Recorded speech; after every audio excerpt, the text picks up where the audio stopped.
한국은 절대 건드리지 마라. 미국 국방부 고위 관료의 포브스 인터뷰에 전 세계가 발칵 뒤집혔습니다. 미국이 12조 원을 싸들고 한국에 날아왔습니다. 돈을 던져주면 꼬리치는 속국이라 비웃던 미국이 고개를 숙인 겁니다. 그런데 진짜 충격은 따로 있었습니다. 한국의 작은 공장 하나가 멈추면 미국 국방 전체가 올스톱된다는 사실이 밝혀진 겁니다. 그 충격적인 전말을 지금 공개합니다.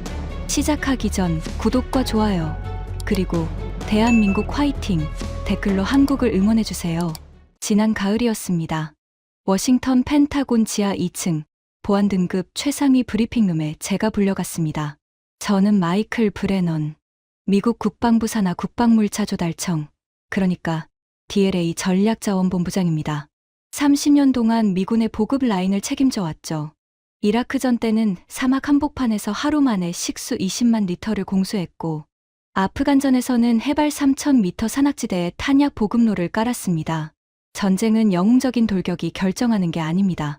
보급이 끊기는 순간 최정예 부대도 맨손으로 돌멩이 던지는 오합지졸이 됩니다. 그게 제가 30년간 뼈저리게 배운 전쟁의 진짜 얼굴이었죠. 그런데 그날 그 브리핑룸 분위기가 심상치 않았습니다. 천장의 형광등이 미세하게 떨리고 있었고 에어컨 바람이 등줄기를 훑고 지나갔습니다. 테이블 양쪽에 국방부 고위 관료 12명이 앉아 있었는데 하나같이 얼굴이 하얗게 질려 있었어요.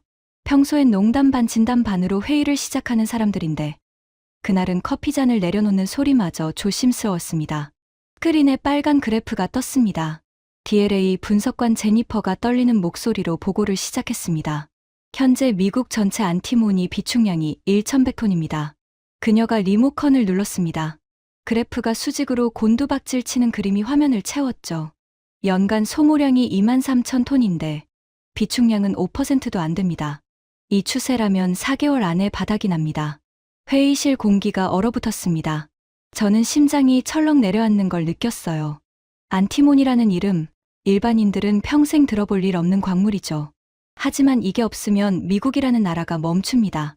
과장이 아닙니다. F-35 스텔스 전투기의 적외선 센서, 야간 투시경의 핵심 렌즈, 전차 장갑을 꿰뚫는 철갑탄의 코어, 미사일 추진체의 난연제, 거기다 반도체 웨이퍼 세정부터 광섬유 통신 케이블까지. 안티모니가 빠지면 미군은 눈이 멀고 총알은 불발탄이 되고 미사일은 발사대에서 썩어갑니다. 그런데 그 안티모니의 48%를 중국이 쥐고 있었습니다. 미국이 1년에 수입하는 물량의 63%가 중국산이었고요. 쉽게 말하면 미군이 쏘는 총알 3발 중 2발은 중국이 허락해줘야 만들 수 있었다는 겁니다. 그리고 6개월 전 우려하던 악몽이 현실이 됐습니다. 중국이 미국을 콕 집어서 안티모니를 포함한 핵심 광물 수출을 전면 금지해버렸어요. 수도꼭지를 아예 꽉 잠가버린 겁니다. 그 한 방에 세계 시장이 도미노처럼 무너졌습니다. 중국의 안티모니 수출량이 88%나 수직 낙하했고 톤당 1만 달러 하던 가격이 6만 달러 턱 밑까지 치솟았어요. 1년 반도 안 돼서 400% 폭등. 이건 코인판이 아니라 국가 안보의 생명줄입니다. 로키드 마틴에서 긴급 연락이 왔습니다. F-35 부품 생산 라인 3곳이 멈출 위기라고요. 보잉도 마찬가지였습니다. 레이시오는 패트리어트 미사일 재생산 일정을 무기한 연기한다고 통보해왔죠. 저는 이 말을 짚었습니다. 눈앞이 아찔했어요.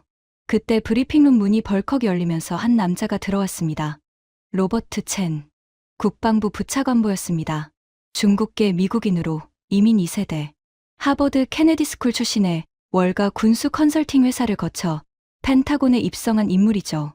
머리가 비상하게 좋고 그만큼 입도 날카로웠습니다. 펜타곤 복도에서 그와 마주치면 중령들도 시선을 피할 정도였어요. 첸이 자리에 앉더니 브리핑 자료를 대충 넘기면서 코웃음을 쳤습니다. 이게 뭐 대수라고 이 난리들이야. 호주 광산 몇 군데 뒤지면 되는 거 아냐? 제니퍼가 고개를 저었습니다. 호주에서 원석은 캘 수 있지만 고순도로 재련할 시설이 없습니다. 중국이 재련소까지 전부 틀어막은 상황이라. 그럼 캐나다는? 호주에서 캐서 캐나다에서 재련하면 되잖아. 캐나다도 재련 능력이 없습니다. 전 세계 안티모니 재련 능력의 85%가 중국에 집중되어 있었으니까요. 첸의 눈이 가늘어졌습니다. 잠시 침묵이 흘렀죠. 그리고 그가 한마디를 뱉었습니다. 저는 그 한마디를 지금도 잊을 수가 없습니다. 한국에 뭐 하나 있다면서 그 속국한테 가서 광물이나 좀 사오면 되잖아. 돈 던져주면 꼬리치는 나라야. 회의실이 잠깐 조용해졌습니다. 몇몇은 불편한 표정을 지었지만 누구도 반박하지 않았어요. 솔직히 말하면 저도 속으로 끄덕이고 있었습니다. 한국이라는 나라에 대한 저의 인식도 그때까지는 첸과 크게 다르지 않았으니까요. 미국이 70년간 군대를 주둔시키고 패트리어트 미사일로 하늘을 지켜주고 해구상까지 씌워주는 나라. 고마운 줄이나 알까 싶은 동맹국. 그게 솔직한 워싱턴의 한국관이었습니다. 결국 한국 출장이 결정됐습니다. 첸이 직접 팀장을 맡겠다고 나섰고 저는 안티모니 실무 책임자로 동행하게 됐습니다. 출장단 15명. 목적은 단순했어요. 한국에 있다는 재련소에 가서 우리한테 필요한 광물을 확보할 수 있는지 확인하고 가능하면 유리한 조건으로 계약을 따내는 것. 비행기 표를 예약하면서 저는 별다른 기대가 없었습니다. 광물 몇 톤 확보하고 협상 조건 정리해서 돌아오면 그만이지. 일주일이면 끝날 출장이라고 생각했어요. 그때까지 저는 이 출장이 제 30년 군수 경력을 통째로 뒤흔들 경험이 될 거라곤 꿈에도 몰랐습니다. 인천행 비행기 안에서였습니다. 14시간 비행 동안 저는 한국 관련 브리핑 자료를 처음부터 끝까지 정독했습니다. DLA 분석팀이 밤새 만들어 준 80페이지짜리 보고서였죠. 첫 페이지부터 눈이 멈췄습니다. 글로벌 파이어파워 군사력 순위. 1위 미국, 2위 러시아, 3위 중국, 4위 인도. 그리고 5위 대한민국. 저는 눈을 비비며 다시 봤습니다. 5위 영국은, 프랑스는, 독일은, 일본은. 저 나라들이 전부 한국 아래라고? 하지만 곧 고개를 저었습니다. 순위라는 게 늘 그렇잖아요. 항목 가중치를 어떻게 주느냐에 따라 천차만별이니까. 그리고 결정적으로 저 위에 있는 네 나라는 전부 핵무기 보유국입니다. 한국은 핵이 없어요. 핵 없는 5위가 핵 가진 6위보다 강하다고 할 수 있을까? 저는 속으로 딱 그 정도로 정리하고 넘겼습니다. 옆자리에서 첸이 기내식 스테이크를 썰면서 말했습니다. 브레넌, 자료 그렇게 열심히 볼 거 없어. 내가 아시아 쪽은 좀 아는데 아시아 나라들 특징이 뭔지 알아? 포크로 고기를 찍으며 그가 씹어 말했죠. 겉만 번지르르해. 공항 크게 짓고 빌딩 높이 올리고 지하철 반짝반짝 닦아놓고 근데 속을 까보면 텅 비어 있어. 기술도 빌려온 거, 무기도 사온 거, 돈도 우리가 풀어준 거. 자기 힘으로 뭘 만들어 본 나라가 아니라고. 스테이크 소스가 그의 입가에 묻어 있었습니다. 저는 냅킨을 건네면서 대꾸하지 않았어요. 첸이 와인잔을 기울이며 계속했습니다. 특히 한국은 말이야. 우리가 패트리어트 빼겠다고 하면 바로 무릎 꿇을 나라야. 북한 미사일 한 방이면 서울 불바다 되는 거 본인들이 제일 잘 알거든. 우리한테 매달릴 수밖에 없어. 그는 포크로 허공을 가리키며 확신에 찬 목소리로 덧붙였습니다. 거기다 광물 협상까지 들어가면 완전 을 중의 을이지. 우리가 가격 부르면 그대로 받아야 해. 선택권이 없으니까. 저는 창밖을 봤습니다. 구름 사이로 태평양이 끝없이 펼쳐져 있었어요. 솔직히 불쾌했습니다. 첸의 표현 방식이요. 하지만 내용 자체는 틀린 말이 아니라고 생각했습니다. 한국은 미국 없이 안보를 유지할 수 없는 나라. 그게 워싱턴의 상식이었으니까요. 14시간 만에 인천공항에 내렸습니다. 밤 9시가 넘은 시간이었는데 공항이 대낮처럼 환했습니다. 입국장을 지나는 동안 첸이 고개를 좌우로 돌리더니 한마디 했죠. 공항 하나 잘 지어놓고 선진국 행세하는 건 기가 막히네. 출장단 중 몇 명이 어색하게 웃었습니다. 저는 웃지 않았어요. 이유는 모르겠지만 그 말이 기분 나빴습니다. 공항의 유리병 너머로 활주로 불빛이 일렬로 빛나고 있었고 어디선가 갓 내린 커피향이 은은하게 풍겨왔습니다. 이상하게 이 나라의 첫인상이 나쁘지 않았어요. 하지만 곧 이런 감상 따위는 소용없어질 거라고 생각했습니다. 우리의 목적은 단순하니까 광물을 확보하고 유리한 조건을 받아내고 돌아가면 그만인 출장이니까. 호텔로 향하는 차 안에서 창밖을 봤습니다. 고속도로 양쪽으로 아파트 불빛이 촘촘하게 이어지고 있었어요. 그리고 간간히 보이는 군용 표지판. 한글과 영어가 병기된 표지판에 미군 기지 방향이 적혀 있었습니다. 그걸 보는 순간 다시 마음이 편해졌습니다. 맞아. 이건 우리가 지켜주는 나라야. 우리가 갑이지. 그날 밤 호텔 침대에 누워서 내일 일정을 확인했습니다. 원래는 바로 고려아연 울산재련소로 가는 일정이었는데 한국 국방부 측에서 오산 공군기지에 잠시 들르시는 건 어떠십니까? 라고 제안을 해온 겁니다. 주한미군 패트리어트 부대 현황 확인 겸 한국군 방공 체계 브리핑을 해주겠다고요. 채는 쓸데없는 시간 낭비라며 거절하려 했지만 저는 받아들였습니다. 패트리어트 중동 이전 건이 워싱턴에서도 뜨거운 이슈였거든요. 한국 방공 능력이 실제로 어느 정도인지 눈으로 확인할 좋은 기회라고 판단했습니다. 그때까지만 해도 저는 오산 방문이 그저 일정 소화 수준의 이벤트라고 생각했습니다. 그게 얼마나 어리석은 판단이었는지 다음날 아침에 깨닫게 됩니다. 다음날 아침 7시 오산 공군기지 정문 앞에 도착했습니다. 새벽 공기가 코끝을 찔렀고 활주로 쪽에서 제트 엔진 시운전 소리가 낮게 울리고 있었습니다. 기지 안으로 들어서자 성조기와 태극기가 나란히 걸린 건물이 보였죠. 70년 한미동맹의 상징 같은 풍경이었습니다. 주한미군 기지 사령관 앤더슨 대령이 우리를 맞았습니다. 마침 잘 오셨습니다. 오늘 한국군 방공부대가 합동 실사격 훈련을 합니다. 관람하시겠습니까? 첸이 손목시계를 보며 투덜댔습니다. 우리 본 일정이 있어서요. 시간이 아깝지 않을까 싶은데. 앤더슨 대령의 표정이 묘하게 변했습니다. 살짝 웃는 것 같기도 하고 뭔가를 참는 것 같기도 했어요. 첸 부차관보님, 한번 보시면 시간 아깝다는 말씀은 안 하실 겁니다. 저는 앤더슨의 그 표정이 신경 쓰였습니다. 현장에서 20년 근무한 대령이 저런 자신감을 보이는 데는 이유가 있을 테니까요. 결국 첸도 마지못해 따라 나섰습니다. 기지 외곽 사격장으로 이동하는 동안 차창 밖으로 익숙한 풍경이 보였습니다. 패트리어트 포대, 하얀색 발사관이 하늘을 향해 비스듬히 서 있는 미군이 전 세계에 깔아놓은 방어의 상징이죠. 그런데 그 옆에 생전 처음 보는 발사대가 줄지어 서 있었습니다.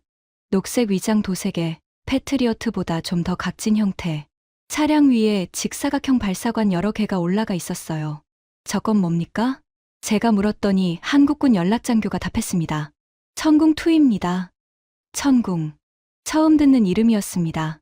미국 DLA에서 30년을 일했는데 한국산 방공 미사일 이름을 모르고 있었다는 사실이 좀 부끄러웠어요. 하지만 솔직히 관심이 없었던 겁니다. 미국제 패트리어트가 있는데 한국이 뭘 만들었든 보조 장비 수준이겠지 정도로 생각했으니까요. 사격장에 도착하자 한국군 방공부대가 이미 대기하고 있었습니다. 천궁2 발사대 4기가 일렬로 포진해 있었고 레이더 차량이 뒤쪽에서 가동 중이었죠. 한국군 장교들의 움직임이 빠르고 정확했습니다. 지시가 떨어지면 0.5초도 안 돼서 반응하더군요. 한국군 방공여단 대령이 브리핑을 시작했습니다. 천궁2는 대한민국이 독자 개발한 중거리 지대공 미사일 체계입니다. 동시에 다수 표적을 추적하며 탄도미사일 요격 능력을 갖추고 있습니다. 현재 패트리어트와 혼합 운용 중이며 독립작전 수행도 가능합니다. 첸이 팔짱을 끼며 끼어들었습니다. 잠깐, 패트리어트 빠지면 이걸로 메운다는 얘긴가요? 한국 대령이 첸을 정면으로 바라봤습니다. 그의 눈이 차분했지만 단호했어요. 메운다는 표현은 적절하지 않습니다. 천궁은 패트리어트의 대체제가 아니라 독립적인 요격 체계입니다. 원래 우리 것으로 충분합니다. 첸의 눈꺼풀이 미세하게 떨렸습니다. 미국 부차관보한테 저렇게 또박또박 말하는 외국 군인을 처음 봤을 겁니다. 저도 살짝 놀랐어요. 첸이 코웃음을 쳤습니다. 자체 요격 체계라. 그래, 실전에서도 그렇게 자신 있으신가 봐요? 사격장에서 표정 맞추는 거랑 실전은 다르다는 거 아시죠? 한국 대령은 표정 하나 안 변하더군요. 직접 보시면 됩니다. 사이렌이 울렸습니다. 훈련 시작이었습니다. 원거리에서 표적기 3대가 동시에 발사됐어요. 서로 다른 고도, 다른 속도, 다른 궤적. 레이더 차량의 안테나가 미세하게 회전하면서 세 표적을 동시에 물었습니다. 3초. 발사관 뚜껑이 펑 하고 열리면서 천궁 미사일이 불기둥을 뿜으며 솟아올랐습니다. 굉음이 사격장 전체를 뒤흔들었어요. 가슴팍을 때리는 듯한 충격파가 관람석까지 전해졌습니다. 미사일 3발이 거의 동시에 날아갔고 하늘에서 3번의 폭발이 연속으로 터졌습니다. 쾅, 쾅, 쾅. 표적 3개, 전부 격추. 발사부터 요격까지 채 10초도 안 걸렸습니다. 화약 냄새가 바람을 타고 코끝을 스쳤습니다. 하늘에 세 개의 연기 자국이 부채꼴로 퍼지고 있었어요. 저는 숨을 참고 있었다는 걸 그제야 깨달았습니다. 옆에 있던 출장단 지질학자 빌이 나직하게 중얼거렸죠. 이건 패트리어트랑 급이 같은데. 저도 같은 생각이었습니다. 아니, 솔직히 말하면 몇몇 부분은 패트리어트 PAC-3보다 나아 보였어요. 동시 교전 능력, 반응 속도, 기동성. 특히 차량 탑재형이라 진지 전환이 빠른 건 패트리어트 고정 포대에는 없는 강점이었습니다. 저는 한국 대령에게 물었습니다. 이 체계의 사거리와 동시 교전 가능수가 어떻게 됩니까? 그가 답했습니다. 구체적 수치는 군사 기밀입니다만 현재 운용 중인 형상으로 우리 영공 방어에 공백은 없다고 말씀드릴 수 있습니다. 공백이 없다. 패트리어트가 빠져도. 그 말이 귓속에서 맴돌았습니다. 채는 선글라스 너머로 사격장을 바라보고 있었습니다. 아까의 코웃음은 사라져 있었어요. 하지만 곧 표정을 추스르더니 한마디 던졌습니다. 쇼는 잘하네. 사격장에서 표적기 맞추는 거야 어디든 하지. 실전에서 북한 미사일 날아오면 이야기가 달라. 한국 대령이 돌아보며 조용히 말했습니다. 부차관보님, 저희는 70년간 휴전선에서 매일이 실전이었습니다. 표적기를 맞추는 연습을 하는 게 아니라 실전을 대비한 표적기 훈련입니다. 순서가 다릅니다. 첸이 입을 다물었습니다. 나중에 안 사실이지만 첸이 말문이 막힌 건 펜타곤 경력 15년 동안 그날이 처음이었다고 합니다. 차에 올라타면서 저는 가만히 생각했습니다. 방금 본 것은 무엇이었나? 미국이 빠져도 괜찮다는 나라. 스스로 하늘을 지킬 수 있다는 나라. 우리가 없으면 무너진다고 확신했던 나라가 이미 독자적인 방패를 들고 서 있었습니다. 등줄기에 서늘한 기운이 흘렀습니다. 저는 핸드폰을 꺼내 워싱턴에 중간 보고 메시지를 보냈습니다. 한국 방공 체계 수준이 예상을 크게 벗어남. 패트리어트 이전건 재검토 필요할 수 있음. 보내기 버튼을 누르는 손가락이 미세하게 떨리고 있었습니다. 이건 그냥 광물 사러 온 출장이 아니게 될 수도 있겠다는 직감이 처음으로 뇌리를 스쳤어요. 하지만 진짜 충격은 이제 시작도 안 했습니다. 우리의 다음 목적지는 한국 방산의 심장이라 불리는 도시, 창원이었습니다. 그리고 거기서 저를 기다리고 있던 것은 30년 군수 경력 전체를 뒤흔들 광경이었습니다. 오산기지를 떠나 남쪽으로 향했습니다. 차 안에서 채는 내내 말이 없었습니다. 아까 천궁 실사격 이후로 어딘가 불편한 기색이 역력했죠. 하지만 입 밖으로는 절대 인정하지 않았습니다. 그게 로버트 첸이라는 사람이었어요. 자기가 틀렸다는 걸 인정하느니 차라리 혀를 깨무는 인간. 원래 일정에는 없던 방문이었습니다. 오산기지에서 한국 국방부 연락관이 조심스럽게 제안을 했거든요. 혹시 한국 방산 생산 시설도 보실 의향이 있으십니까? 창원에 하나디펜스 공장이 있는데 마침 생산 라인이 풀가동 중입니다. 첸이 손사래를 쳤습니다. 됐어요. 우리 본 업무가 광물이지 무기 구경이 아니잖아. 하지만 저는 달랐습니다. 아까 천궁에서 받은 충격이 머릿속에서 떠나지 않았거든요. 그래서 제가 직접 말했습니다. 로버트, 방산 생산 인프라를 보는 건 우리 조달 업무와 직결돼. K9 자주포가 세계 시장에서 점유율 55%를 먹고 있다는 보고서 봤잖아. 그 공장이 어떻게 돌아가는지 확인하는 건 가치 있는 일이야. 첸이 입을 비죽거렸지만 더 반박하지는 않았습니다. 아마 아까 한국 대령한테 말문이 막힌 게 아직 속이 쓰렸을 겁니다. 경남 창원시. 차에서 내리는 순간 바닷바람이 불어왔습니다. 짠내가 섞인 바람 속에 기름 냄새와 금속 냄새가 뒤섞여 있었어요. 공장 지대 특유의 냄새였죠. 한화디펜스 창원 공장 정문. 대한민국 방산의 심장이라 불리는 곳이었습니다. 안내를 맡은 한화 측 상무가 우리를 맞았습니다. 보안 게이트를 3번이나 통과한 뒤에야 생산동 입구에 도착했어요. 철문이 열리는 순간 저는 눈앞의 광경에 발걸음이 멈췄습니다. 거대한 경납고 크기의 생산동 안에 K9 자주포가 줄줄이 서 있었습니다. 완성을 앞둔 것들, 조립 중인 것들, 도장을 기다리는 것들. 50m짜리 생산 라인 8줄이 동시에 돌아가고 있었어요. 천장에 매달린 크레인이 쉴 새 없이 포탑을 들어 올리고 용접 불꽃이 여기저기서 파란빛을 내뿜고 있었습니다. 그 소리가 어찌나 웅장하던지 귓속이 웅웅 울릴 정도였죠. 한화 상무가 설명했습니다. 현재 이 공장에서 한 달에 K9 자주포 8대를 생산하고 있습니다. 3교대 풀가동 체제입니다. 저는 머릿속으로 계산을 했습니다. 한 달에 8대, 1년이면 96대. 독일의 PC-2000 자주포는 1대 만드는데 18개월이 걸립니다. 프랑스 카이사르 자주포도 1대에 14개월이 걸리고요. 한국은 같은 시간 동안 144대를 찍어낸다는 겁니다. 어떻게 이런 속도가 가능한 거지? 의문이 얼굴에 드러났는지 한화상무가 답을 줬습니다. 저희는 민간 자동차 생산 라인의 효율성을 방산에 그대로 적용했습니다. 현대자동차가 하루에 차 2,000대를 찍어내는 그 생산 공학을 K9에 이식한 거죠. 이건 독일이나 프랑스에는 없는 한국만의 강점입니다. 저는 고개를 끄덕였습니다. 미국에서도 방산 생산에 민간 자동차 라인 효율을 적용하자는 논의가 수십 년간 있었지만 한 번도 성공하지 못했거든요. 방산은 방산, 민간은 민간. 그 벽을 무너뜨린 건 세계에서 한국이 처음이었습니다. 생산동 벽면을 따라 걷다가 저는 한 곳에서 발걸음을 멈췄습니다. 벽에 국기들이 걸려 있었어요. 그 아래 주문서가 액자에 넣어져 전시되어 있었습니다.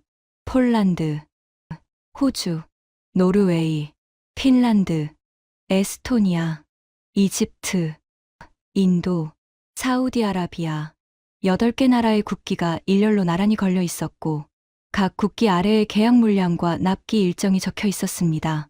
지금 보시는 것이 현재 수주 잔량입니다.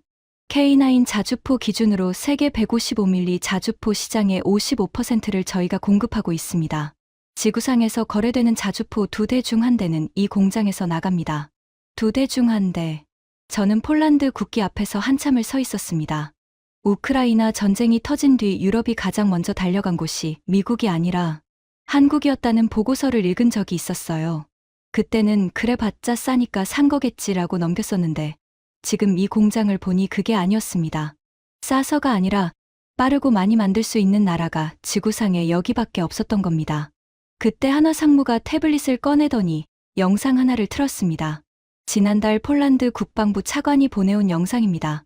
공개 허가를 받았습니다. 화면에 폴란드 국방부 차관의 얼굴이 떴습니다. 배경은 바르샤바의 어느 군사시설이었죠. 그가 진지한 표정으로 말했습니다. 한국 무기가 없었으면 폴란드는 러시아 앞에 벌거벗은 거나 다름없었습니다. 독일한테 레오파르트이 달라고 했더니 5년 기다리라고 했어요. 프랑스한테 르클레르 요청했더니 생산 라인이 없다고 했고요. 한국만이 우리한테 1년 안에 K2 전차 180대를 넘겨줄 수 있었습니다. 이건 외교적 수사가 아니라 생존의 문제였습니다. 영상이 끝났을 때 생산동 안은 잠시 조용해졌습니다. 저는 옆을 봤습니다. 첸이 팔짱을 풀고 있었어요. 처음으로 그의 자세가 느슨해진 겁니다. 하지만 입은 여전히 다물고 있었죠. 다음으로 K2 흑표 전차 생산 라인으로 이동했습니다. K2를 처음 가까이서 보는 순간 제 다리가 멈췄습니다. 이건 전차가 아니라 육중한 짐승이었어요. 55톤짜리 강철 덩어리가 내뿜는 위압감. 주포의 구경이 제 팔뚝보다 굵었고 포탑 위에 달린 센서들은 마치 매의 눈처럼 사방을 노려보고 있었습니다.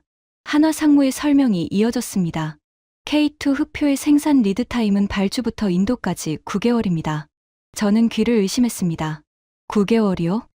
독일 레오파르트 EH는 발주하면 인도까지 5년 걸리는데 맞습니다.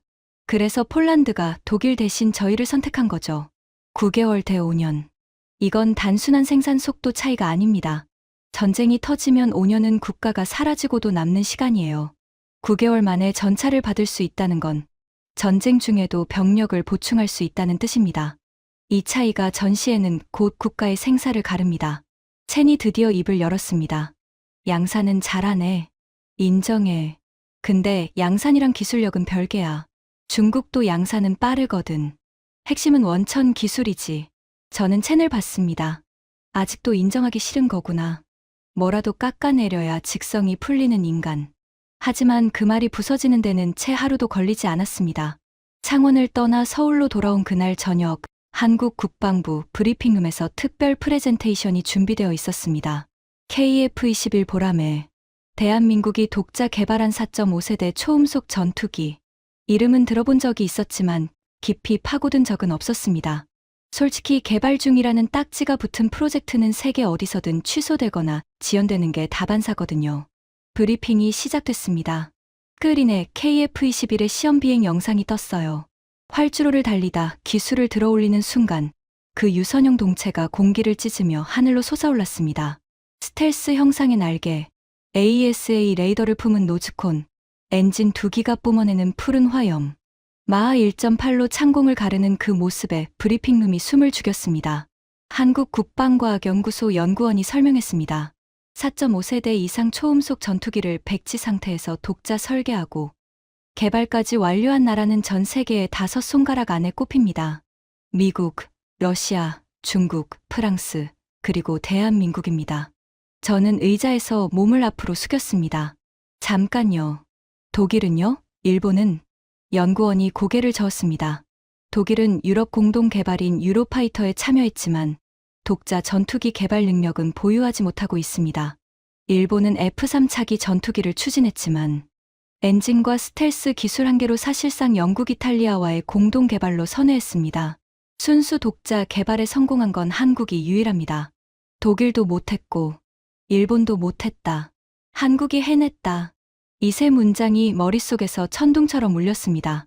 불과 수십 년 전만 해도 미국이 쓰다 넘긴 F-4 팬텀을 감지덕지 받아 쓰던 나라가 이제는 전투기를 자기 손으로 만들어서 수출까지 하겠다는 겁니다. 이건 단순한 기술 발전이 아닙니다. 하늘의 주권을 완전히 제 것으로 만들었다는 뜻이에요.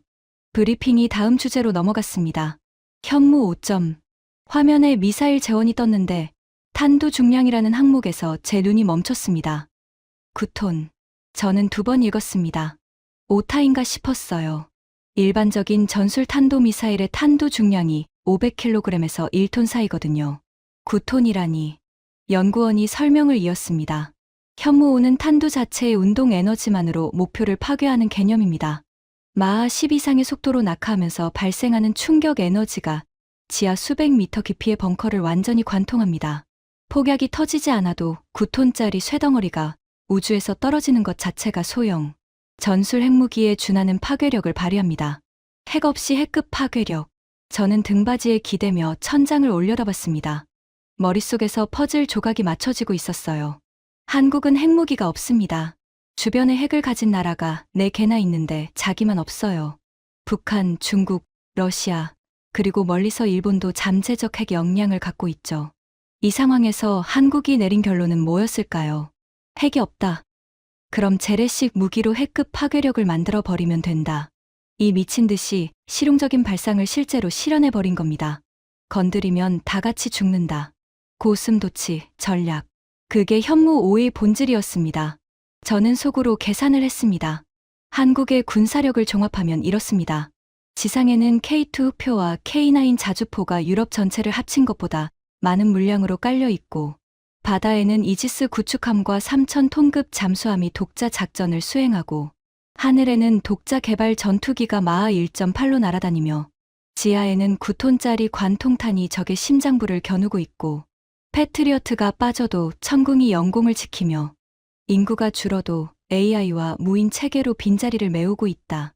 핵 없이 세계 5위. 그 문장이 이제야 실감이 났습니다.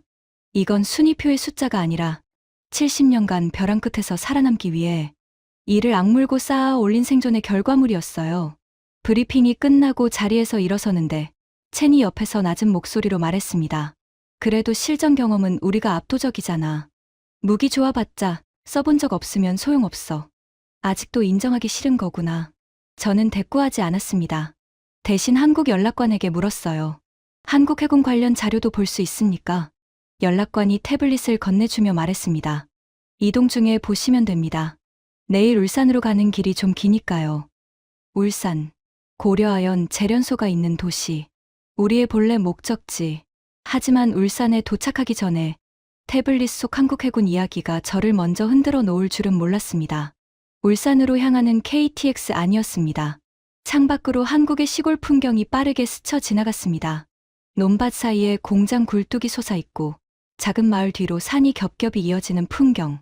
이 좁은 땅에 5천만 명이 살면서 세계 5위 군사 강국을 만들었다는 게 차창 밖을 볼수록 더 실감이 안 났습니다.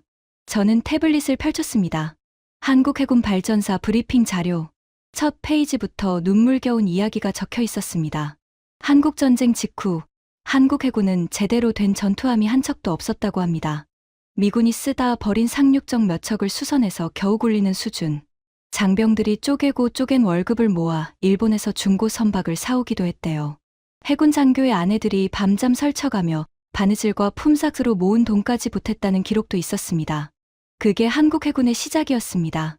그런데 지금은 어떻습니까? 세종대왕급, 이지스 구축함, 반경 수백 킬로미터 내에 1000개가 넘는 목표를 동시에 추적하고 수십 개를 한 번에 요격하는 바다의 방패, 도산한창호급 잠수함, 3000톤급으로 몇 주 동안 물 밖에 나오지 않고도 적진 코앞까지 은밀히 침투해서 장거리, 정밀 타격이 가능한 수중의 암살자.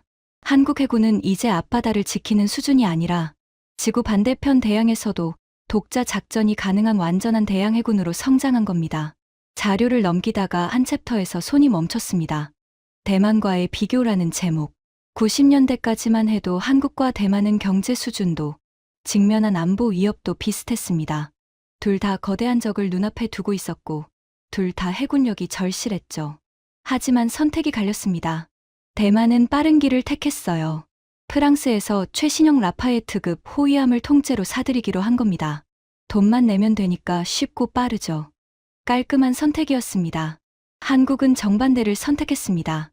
기술도 경험도 턱없이 부족한 상태에서 우리 손으로 직접 설계하고 만들겠다는 결정을 내린 거예요. 울산 포항의 조선소에서 바닥부터 시작했습니다.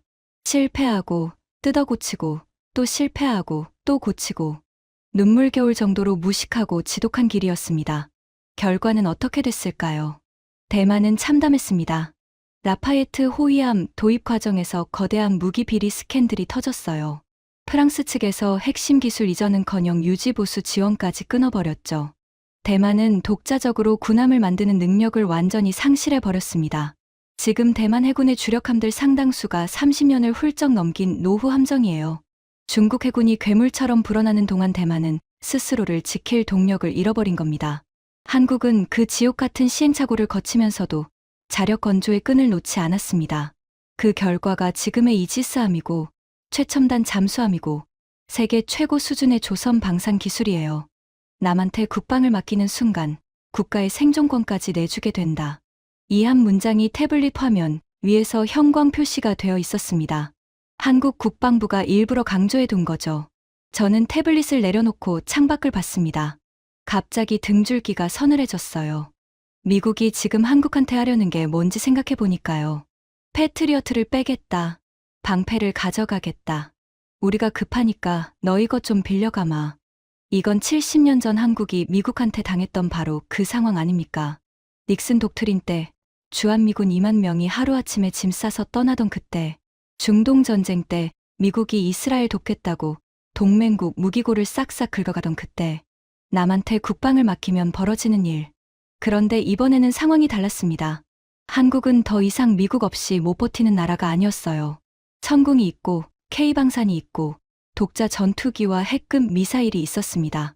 패트리어트가 빠져도 영공에 구멍이 뚫리지 않는 나라. 방패를 가져가도 스스로 새 방패를 만들어 드는 나라. 그 순간 제 머릿속에서 아주 불편한 질문이 하나 떠올랐습니다. 잠깐, 우리가 한국을 보호한다는 프레임 자체가 틀린 거 아니야? 한국은 우리 보호가 필요한 게 아니라 이미 스스로를 지킬 수 있는 나라인데, 그런 나라한테 우리가 패트리어트를 빼겠다고 통보하러 왔다. 오히려 한국이 우리한테 필요한 상황 아닌가?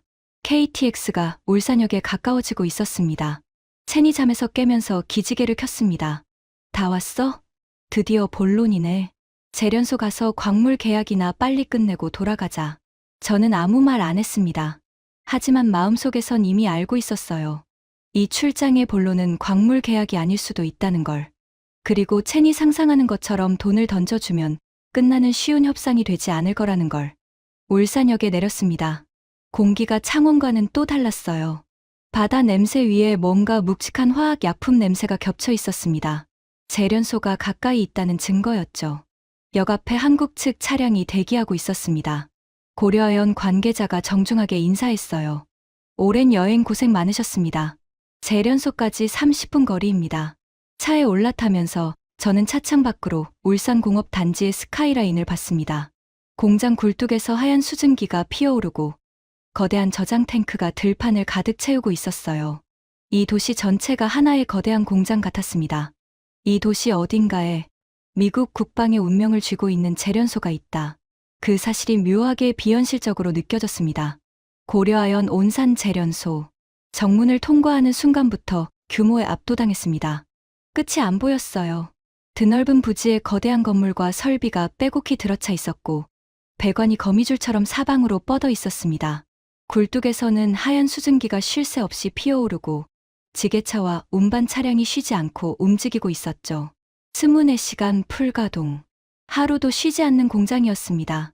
고려아연 기술이사가 브리핑룸으로 안내했습니다. 우리 출장단 15명이 테이블에 둘러앉자 스크린에 재련소 공정도가 떴어요. 먼저 저희 온산 재련소의 핵심 기술을 설명드리겠습니다. 이름은 저압 헤마타이트 공정이라고 합니다. 화면에 공정 흐름도가 나왔습니다. 아연 광석 투입, 아연 추출, 아연 찌꺼기에서 납 추출, 납 찌꺼기에서 구리 추출, 구리 찌꺼기에서 금과 은 추출, 최종 부산물에서 안티모니, 비스무트, 인듐 등 희소 금속 추출. 기술이사가 설명을 이었습니다. 일반적인 재련소는 아연을 뽑고 남은 찌꺼기를 버립니다. 처리 비용이 들고 유해 폐기물이기 때문이죠. 하지만 저희는 그 찌꺼기를 다시 솥회에 올리고 끓입니다. 거기서 납을 뽑고 납 찌꺼기에서 구리를 뽑고 또 거기서 금과 은을 캐냅니다. 그리고 마지막 한 방울까지 쥐어짜서 안티모니, 비스무트 같은 최고급 희소 금속을 추출합니다. 쓰레기에서 금을 뽑는다. 저는 귀를 의심했습니다. 남들이 돈 들여 갖다 버리는 폐기물에서 순도 99.99% 금속을 연성한다고요?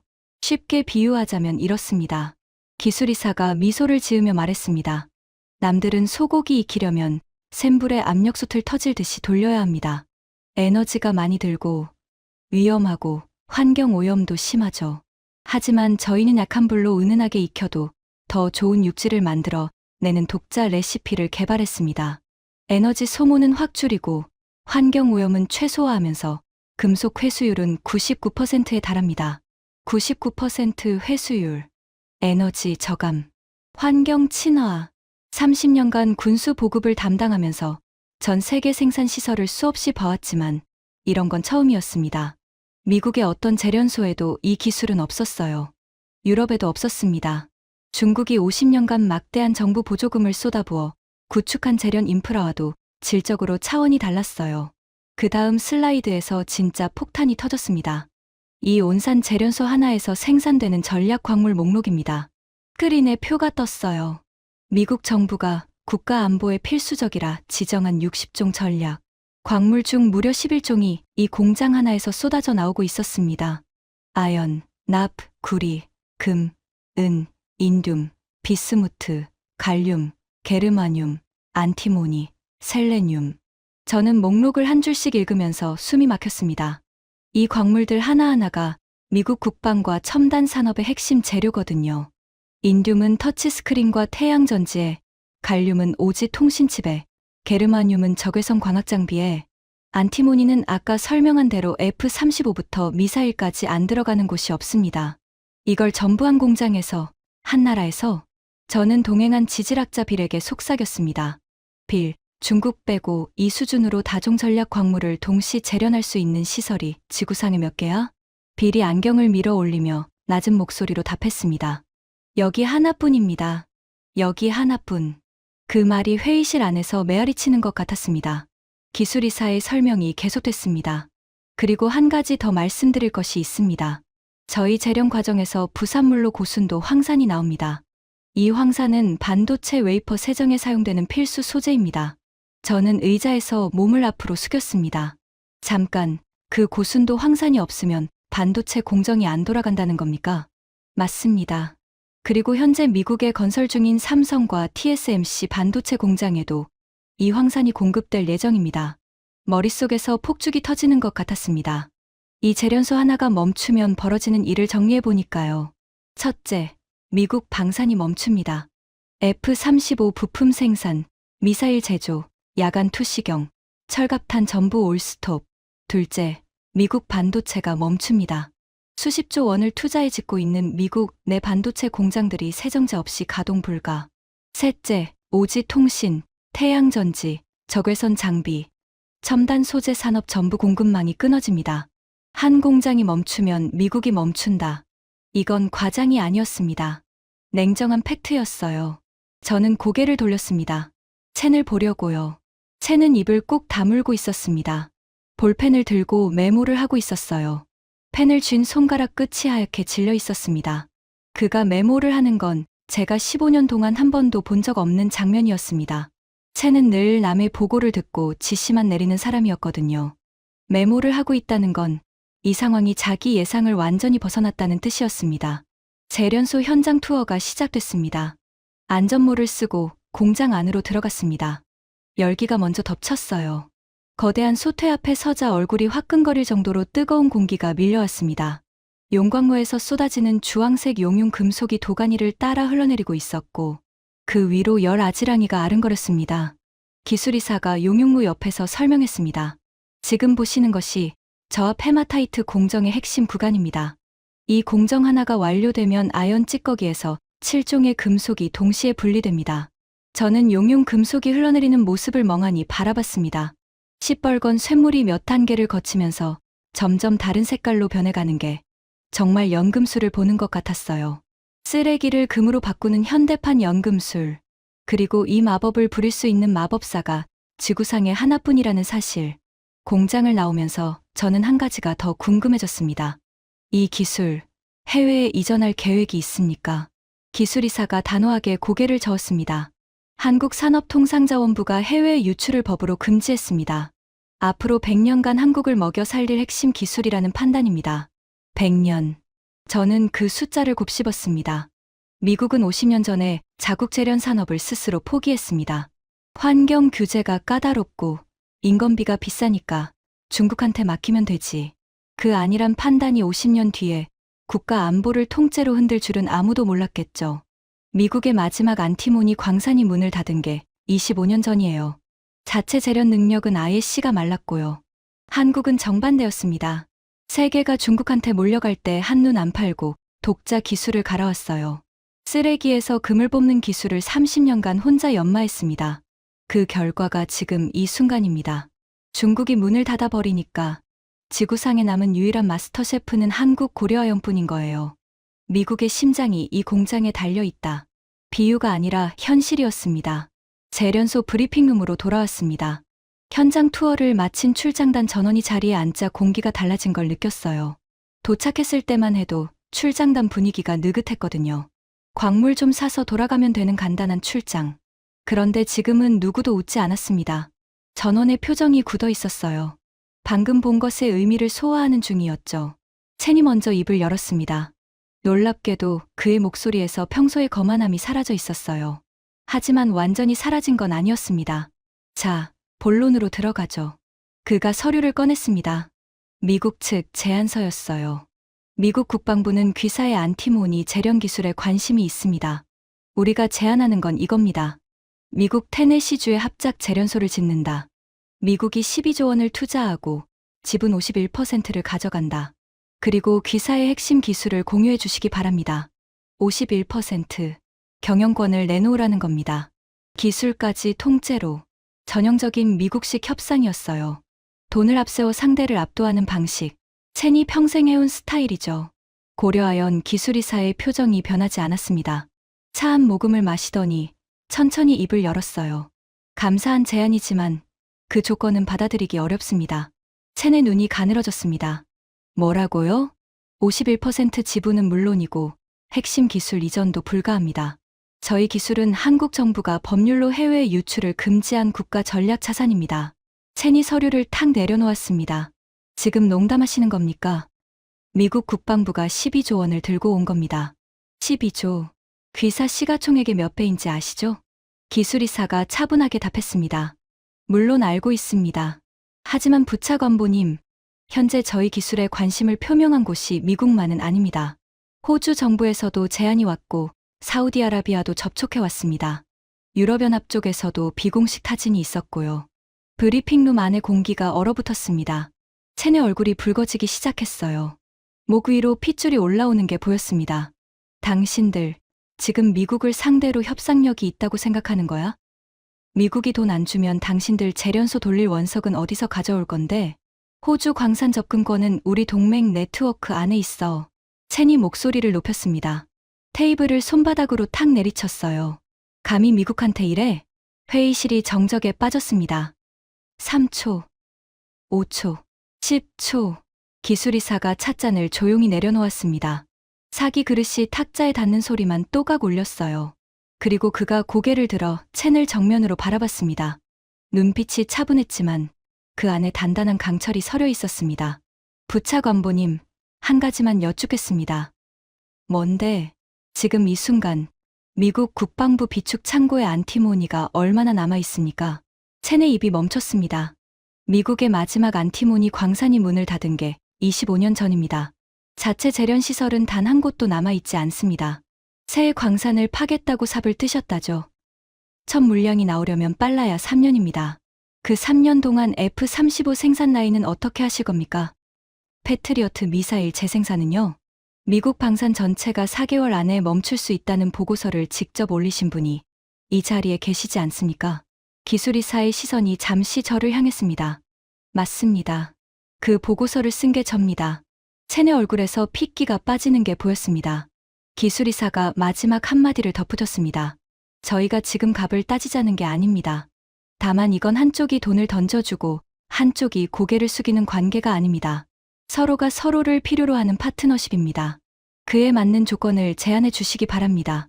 파트너십, 속국이 아니라 파트너.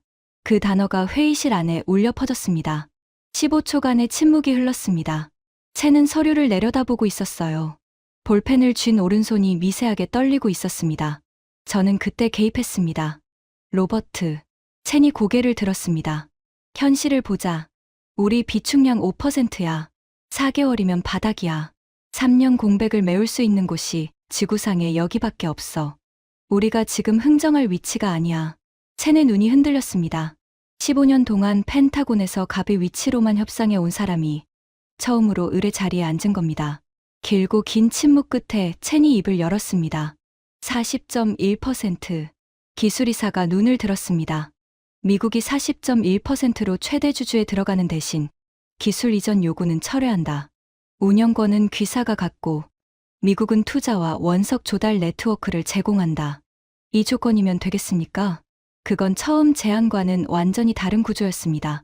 51% 경영권 장악이 아니라 40.1% 소수 최대 주주. 기술 이전 대신 투자금만. 경영은 한국이 하되 미국은 광물 우선 매수권을 확보하는 방식. 기술이사가 잠시 생각하더니 고개를 끄덕였습니다. 그 방향이라면 논의가 가능합니다. 첸은 의자의 등을 기대며 천장을 올려다봤습니다. 그의 이마에 땀방울이 맺혀 있었어요. 미국 역사상 외국 기업의 기술을 빌리면서 정부 예산까지 직접 투입해서 소수주주로 들어간 전례는 사실상 없었습니다. 미국이 무릎을 꿇은 겁니다. 돈은 미국이 내고 기술은 한국이 갖고 경영도 한국이 한다. 첸이 비행기 안에서 돈 던져주면 꼬리치는 나라라고 비웃었던 그 한국 앞에서 미국이 12조 원을 들고 와서 40.1%를 받아간 겁니다. 합의문의 서명이 끝난 뒤 첸이 화장실에 다녀왔습니다. 돌아올 때 그의 눈이 충혈되어 있었어요. 물로 세수를 했는지 셔츠 칼라가 젖어 있었습니다. 첸이 지나가면서 제 어깨를 가볍게 쳤습니다. 아무 말 없이. 저는 그게 첸이 할 수 있는 최대한의 인정이라는